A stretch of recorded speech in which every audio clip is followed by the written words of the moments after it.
other scams going around here in Honolulu, those that involve utility bills. And here to give us tips on how to stay safe and avoid that scam is Peter Rossig of Hawaiian Electric Company. Peter, good morning. Morning, Thanks for joining us. Thanks so for tell us having me. about the scams that are going on. What's new?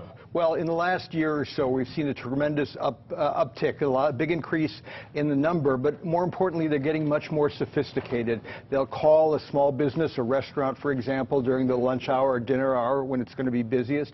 Tell them if you don't, you haven't paid your bill, if you don't pay within an hour, we're going to cut you off.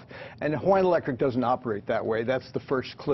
If anybody's in arrears, we try to work with them. So, and then they say, here's what you have to do. You have to go they'll tell you what your nearest drugstore is, where you can go and send this money by a system called MoneyPack or PayPack, which sends the money, puts it on the internet. Then you call them back and give them a number, and they take the money. So it's gone within minutes.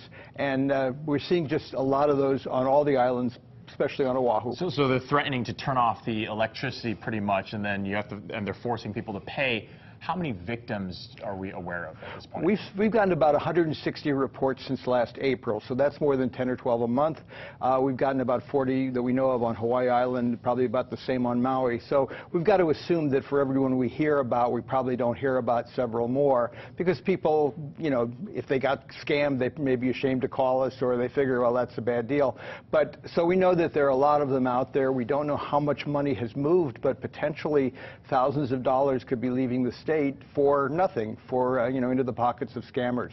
And how are these scammers targeting people? You mentioned mom and pop stores, but are they targeting certain areas of Oahu or Kauai or any of the other islands? I don't think they're targeting so much physical, geography. They're targeting places that seem to be small businesses.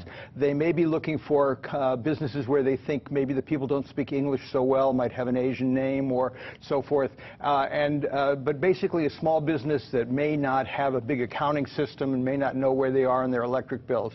And they're very clever. Mom and pop stores, nail salons, a lot of businesses are vulnerable. All right, well, thank you for all that information. Peter Rossig from the Hawaiian Electric Company.